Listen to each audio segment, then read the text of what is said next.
是运行电容，这电机里面有2根线，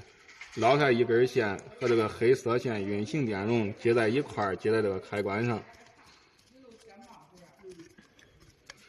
电机上一根线和运行电容一根线，这2个是一块儿接在这个开关上。另外，这个是启动电容是在这边接的，剩3根线，一根运行电容，一根黑线，还有电机上的一根线，另外一根蓝色是启动电容，这3个接在一块儿，接在这个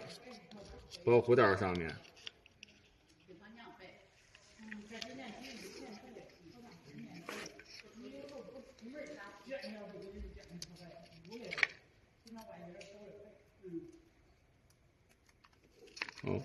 这3个是一块儿接在这个保护带上面。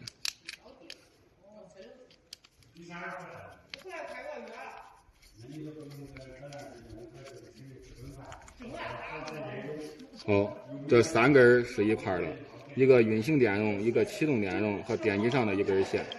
这3个一块儿接在白色保护带上。